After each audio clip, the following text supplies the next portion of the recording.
Good morning विद्यार्थी मित्रांनो, जोशना पवार या यूट्यूब चॅनलमध्ये आपल्या सर्वांचे मनापासून स्वागत आहे। आज आपण यशवंतराव चव्हाण महाराष्ट्र मुक्त विद्यापीठ MA मराठी 124 व्यावसायिक लेखन पुस्तक क्रमांक 1 माहितीपर लेखन या विषयाचा दुसरा पाठ अभ्यासणार आहोत। बघा विद्यार्थी मित्रांनो, तुमच्यातील बरेच जण जॉबला असतात, त्याच्यामुळे त्यांना पुस्तक वाचणे शक्य होत नाही आणि या व्हिडिओमुळे तुमचा अभ्यास करणं तुम्हाला नक्कीच सोपं होईल। त्यामुळे आतापर्यंत तुम्ही चॅनलला लाईक केलं नसेल, सबस्क्राईब केलं नसेल तर चॅनलला लाईक करा आणि सबस्क्राईब करा। घटक 2 भाषण लेखन तंत्र व कला या ठिकाणी आपण या पाठाचे प्रास्ताविक जाणून घेऊ। भाषा हे सामाजिक विनिमयाचे महत्त्वाचे साधन मानले जाते। महत्त्वाचे म्हणजे भावना, विचार, कल्पना मांडण्याचे साधन म्हणून भाषेचे महत्त्व खूप मोलाचे आहे। भाषेमुळेच भाषण ही अभिव्यक्ती माणसाला लाभली। बोलणे म्हणजे भाषण नसते, तर विचारपूर्वक, पूर्वनियोजित आणि सूत्रबद्ध बोलण्याला भाषण म्हणतात। वक्ता आणि श्रोता यांच्यातील संवाद म्हणजे भाषण होय। भाषण देणे हे कौशल्याचे काम असते। त्यासाठी अंगिक हावभाव, उत्तम आवाज, विशिष्ट शब्दफेक, भाषाशैली, आरोह अवरोह, मृदाभिनय अशा अनेक बाबींचा वक्त्याने अभ्यास केलेला असावा। भाषण करणे म्हणजे आपल्या विशिष्ट विचाराचे सादरीकरण करणे। ही जशी एक कला आहे, तशीच भाषण लेखन ही सुद्धा एक कला आहे। प्रकटीकरण हे भाषेचे मुख्य प्रयोजन असते आणि वैचारिकता हा भाषेचा महत्त्वाचा गुण असतो।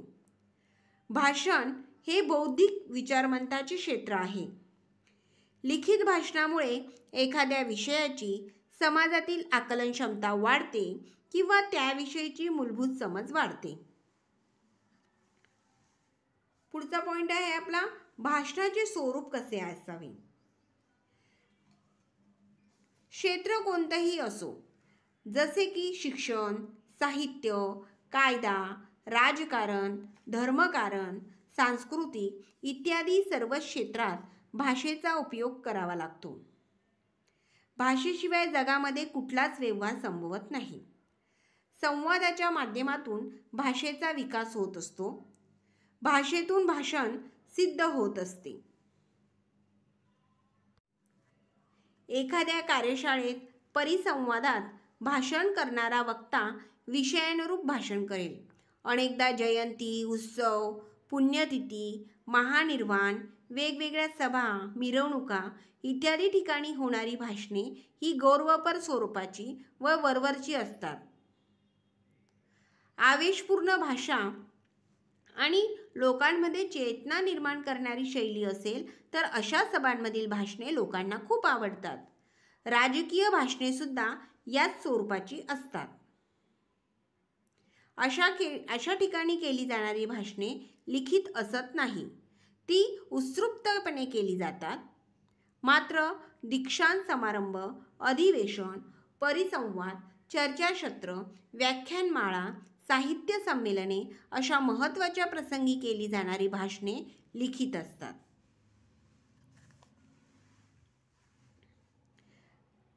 भाषण हे कौशल्याचे काम असले तरी ते कार्यशाळेत शिकता येत नाही, तर ते अनुभवानेच व्यक्ताला संपन्न होता येते।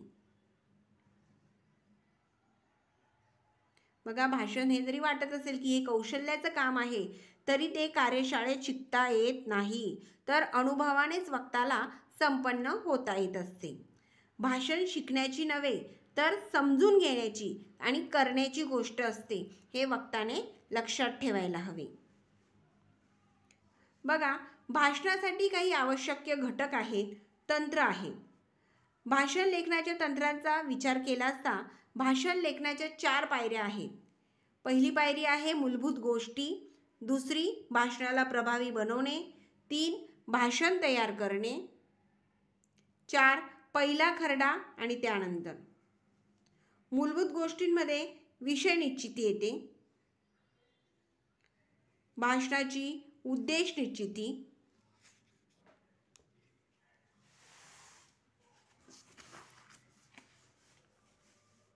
त्यानंतर भाषणाची स्वरचना आणि श्रोतांचे मन वळवणे, ह्या 4 ज्या गोष्टी आहेत त्या मूलभूत गोष्टींमध्ये येतात.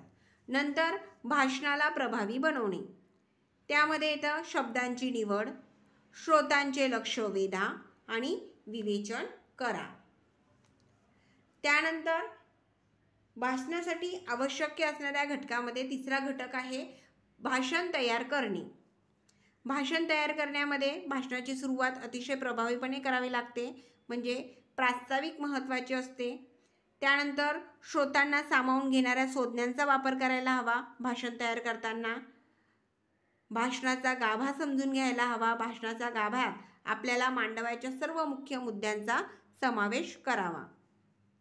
आणि त्यानंतर पुढचा मुद्दा आहे एका मुद्द्याकडून दुसऱ्या मुद्द्याकडे जाताना, म्हणजे भाषणातील एक विचार अथवा मुद्दा संपवून दुसऱ्या मुद्द्यावर भाषण करताना त्यांच्यामध्ये आंतरसंबंध असावा. भाषणाचा निष्कर्ष, भाषणाच्या निष्कर्षणात मांडलेल्या मुद्द्यांचा सारांश असावा. आणि भाषणासाठी आवश्यक असणाऱ्या घटकामध्ये चौथा घटक आहे पहिला खरडा आणि त्यानंतर. त्यामध्ये येते भाषण ऐकवणे, सुस्पष्टता, म्हणजे बऱ्याच वेळा आपण ज्या पद्धतीने लिहितो त्यापेक्षा बोलताना तो मुद्दा जास्त सोप्या पद्धतीने आणि स्पष्टपणे मांडता येतो. नंतर आहे अंतिम खरडा, म्हणजे पहिल्या खरड्याची चाचपणी झाल्यानंतर त्याला अंतिम रूप द्यावे. हे भाषणासाठी आवश्यक घटक आहेत. मूलभूत गोष्टी, भाषणाला प्रभावी बनवणे, भाषण तयार करणे आणि चौथा आहे पहिला खरडा आणि त्यानंतर. पुढचा पॉइंट आहे भाषण एक कला. बघा, भाषण लिखाणानंतरची पुढची पायरी आहे ती म्हणजे भाषण देणे. सहज सुलभ भाषेत उत्स्फूर्तपणे संवाद साधलेले गेलेले भाषण अत्यंत प्रभावी होते. आणि खाली काही मुद्दे दिलेले आहेत ते उपयुक्त आहेत. भाषण कला कशी व्हावी किंवा भाषण एक कला आहे हे स्पष्ट करण्यासाठी काही मुद्दे आहेत. एकूण 6 मुद्दे देण्यात आलेले आहेत. पहिला मुद्दा आहे आवाज. भाषण करताना मोठा, सुस्पष्ट व श्रोतांना नीट ऐकू जाईल असा आवाज असावा. दुसरा आहे वेग. बघा, भाषण करताना भाषणाचा वेग हा खूप जास्त किंवा खूप कमी नसावा. तिसरा मुद्दा आहे आवाजातील चढ उतार. भाषण करताना वक्ताचे बोलणे हे एकसुरी नसावे. आवाजात नैसर्गिकरित्या भावना दाखवणारे चढ उतार त्या ठिकाणी असायला हवे. 4 नंबरचा आहे हावभाव. मांडत असलेल्या मुद्द्यांच्या अनुषंगाने चेहऱ्यावरील हावभावाचा योग्य वापर करावा. 5वा मुद्दा आहे भाषण सुंदर होण्यासाठी हातवारे आणि देहबोली. भाषण करताना एका जागी स्थिर उभे राहू नये. वारंवार हातवारणे करणे किंवा हाताची घडी घालणे यामुळे श्रोतांचे लक्ष विचलित होते. नंतर 6 नंबरचा मुद्दा आहे भाषेचा वापर. बोलताना अनेक वेळा उत्स्फूर्तपणे लिहिलेल्या भाषणात बदल होतात. अशा वेळी वापरात असलेले शब्द आणि व्याकरण अचूक असावे.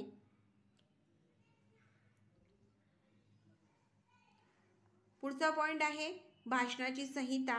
बघा, या ठिकाणी नमुना क्रमांक 1 दिलेला आहे. कराड येथे भरलेल्या अखिल भारतीय मराठी साहित्य संमेलनाच्या स्वागताध्यक्ष म्हणून श्री यशवंतराव चव्हाण यांनी केलेल्या भाषणाचा या ठिकाणी काही अंश दिलेला आहे.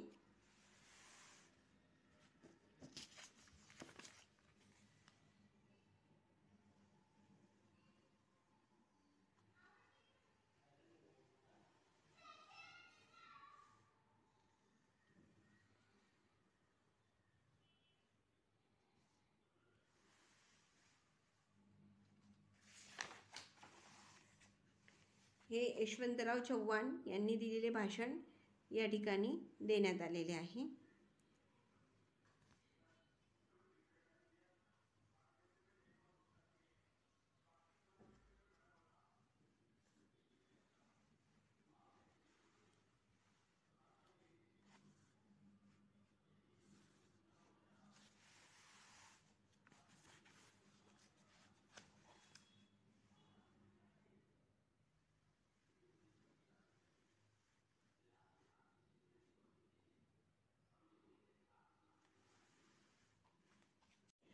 पुढचा मुद्दा आहे पदवी स्तरावरील अध्यापन व संशोधन यांचा समन्वय. IISER या संस्थेची स्थापना करून विज्ञान शिक्षणातील कमतरता दूर करण्यात आज बऱ्यापैकी यश आलेले आहे. या संस्थेमार्फत BS आणि MS हे पदवी पदव्युत्तर अभ्यासक्रम सुरू करून त्याच्या अंतर्गत पहिल्या 2 वर्षात विद्यार्थ्यांना मूलभूत विज्ञान शाखेची विस्ताराने ओळख, याबरोबरच भाषा, संप्रेषण, संगणकशास्त्र, अर्थ आणि अवकाशशास्त्र या विषयाची ओळख करून देऊन त्यांना ज्ञानकक्षा रुंदवण्यास मदत केली आहे. बघा, या प्रकारच्या पदवी अभ्यासक्रमात आता IIT, IISc, काही केंद्रीय विद्यापीठ आणि NISER या संस्थांमध्ये कार्यान्वित केला आहे. परंतु भारतीय शिक्षणाची गरज लक्षात घेता आपल्याला अशा प्रकारचे अभ्यासक्रम पदवी स्तरावर सर्वत्र सुरू करण्यासाठी प्रयत्न करणे आवश्यक आहे. DSTने पुढाकार घेऊन इन्स्पायर आणि KVPI यासारख्या उपक्रमांद्वारे विद्यार्थ्यांना विज्ञान विषयासाठी प्रोत्साहन दिले आहे. त्याप्रमाणे महाविद्यालयांना संशोधन कार्यासाठी FIST या योजनेअंतर्गत सहाय्य केले आहे.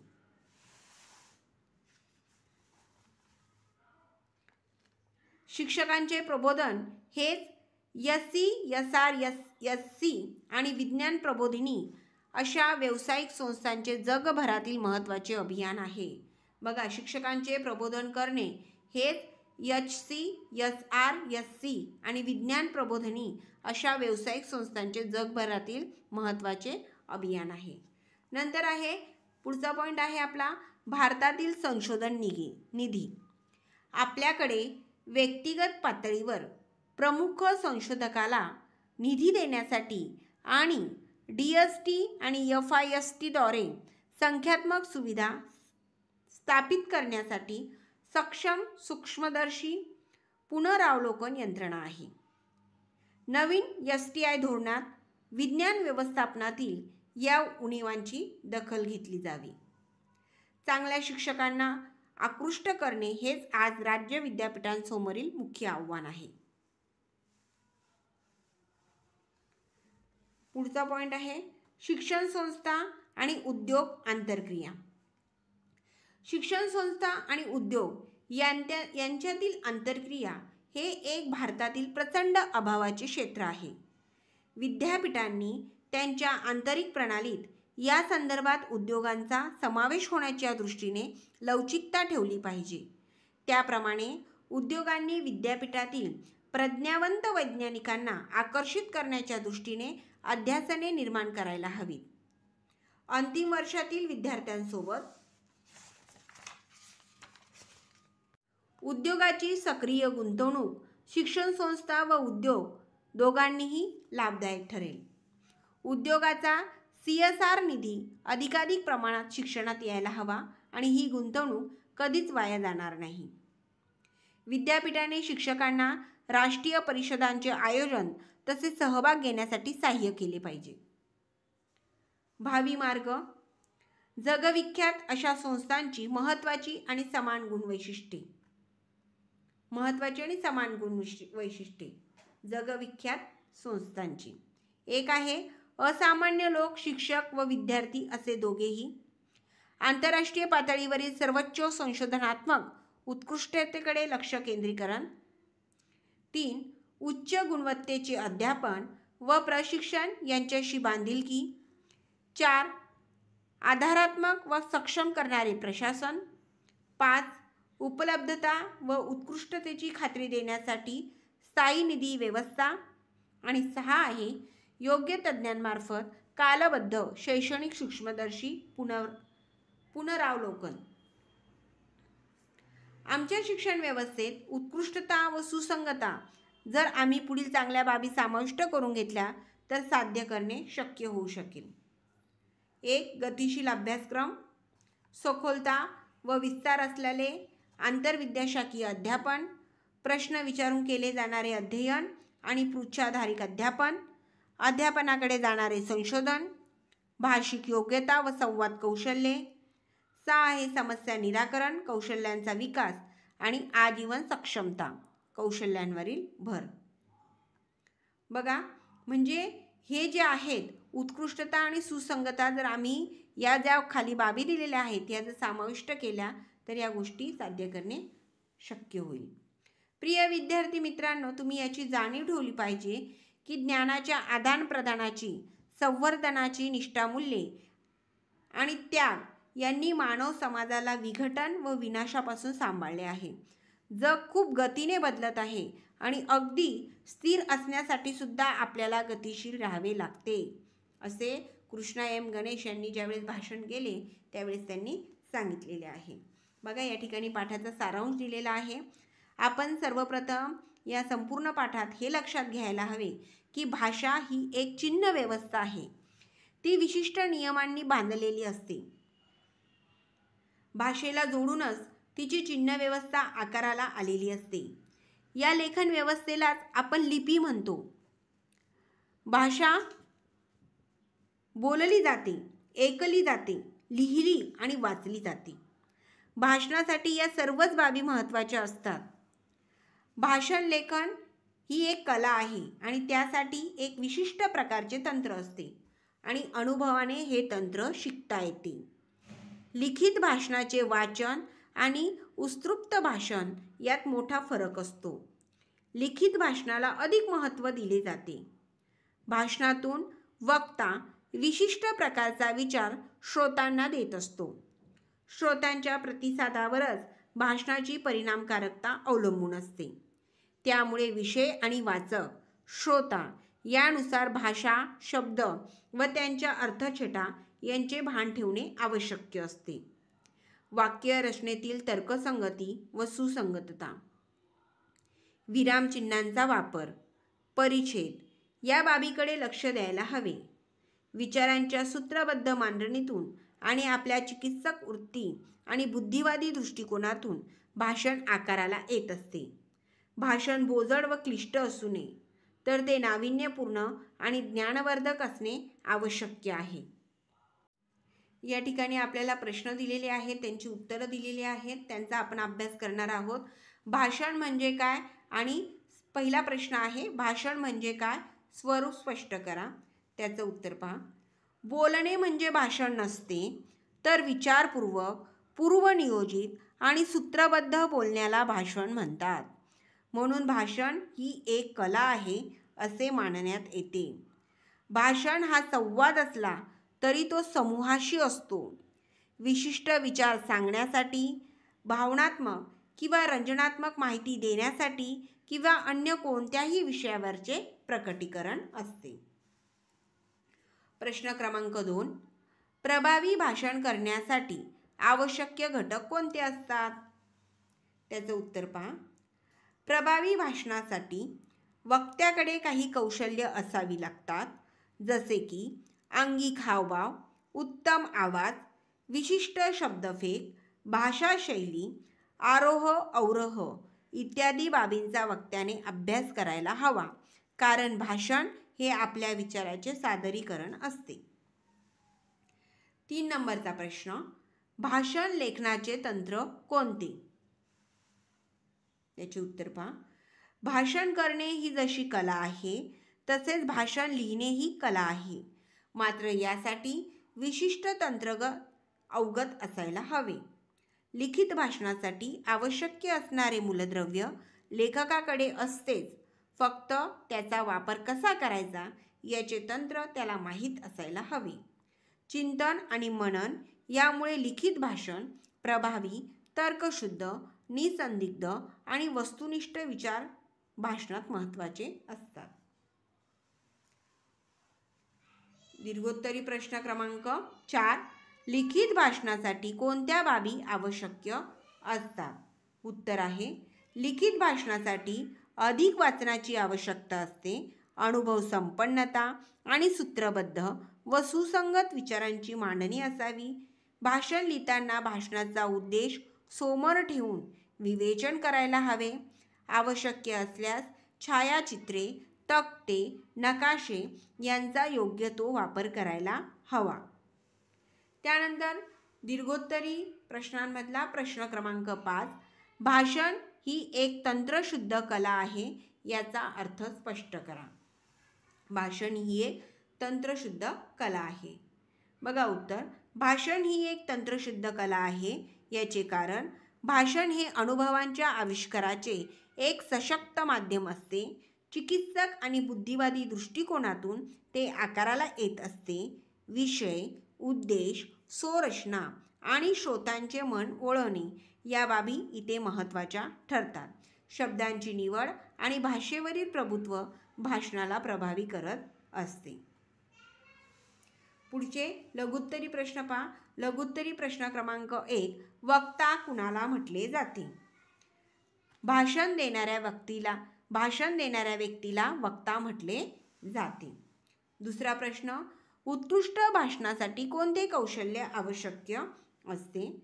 2, उत्कृष्ट भाषणासाठी अंगिक हावभाव, उत्तम आवाज, भाषाशैली, ज्ञान याचबरोबर श्रोतांची अभिरुचीही लक्षात घ्यायला हवी. प्रश्न क्रमांक 4, प्रत्यक्ष भाषणात भाषेचा वापर कसा करायला हवा? प्रत्यक्ष भाषणात श्रोत्यांशी सहज संवाद साधणे आवश्यक असते, कारण भाषण हे बौद्धिक विचारमंथनाचे क्षेत्र आहे. आणि आता लघुत्तरीमधला शेवटचा प्रश्न, 5वा प्रश्न, भाषा, व्याकरण आणि उच्चार या बाबी का महत्त्वाच्या ठरतात? बोलताना अनेक वेळा उत्स्फूर्तपणे लिहिलेल्या भाषणात बदल होतात. अशा वेळी भाषा, व्याकरण आणि उच्चार अचूक असणे आवश्यक असते. थँक्यू.